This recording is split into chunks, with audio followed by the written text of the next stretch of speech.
మరి దీన్ని గవర్నమెంట్ నియంత్రించకపోతే మనకు లాభాలు ఎలా వస్తాయి?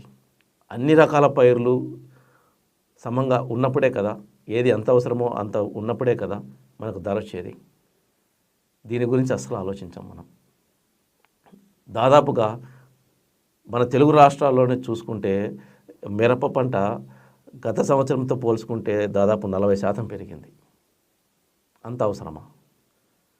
అందువల్ల మనము నియంత్రిత సాగుని ఆహ్వానించాలి.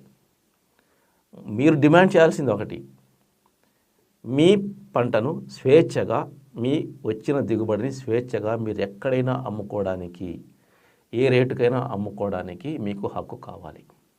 దానికి డిమాండ్ చేయండి. అంతకు మించి వేరే ఏది అవసరం లేదు మనకు. ఏ రాష్ట్రంలో అయినా, ఏ దేశానికైనా నువ్వు అమ్ముకోవడానికి నీకు హక్కు కావాలి. సో దీనికోసం పోరాడాలి.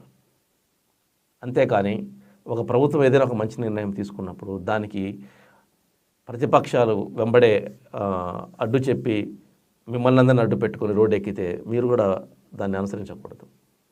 మిగతా దేశాల్లో మన దేశంలో ఎందుకు ధరలు రావట్లేదు కంపేర్ చేసుకున్నప్పుడు అంటే దీనికి కారణం ఇదే. చైనాలో టమోటా ధర 70 రూపాయలకు తక్కువ ఉండదు, 80 రూపాయలకు మించి ఉండదు మన రూపాయల్లో.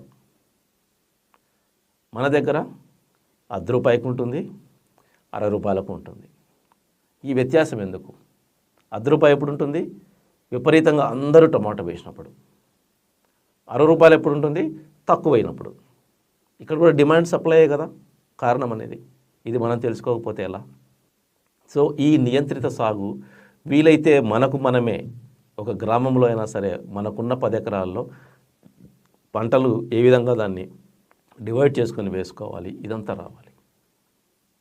ఇదంతా ఒక ఎత్తు అయితే వ్యవసాయ సమాచార లోపం.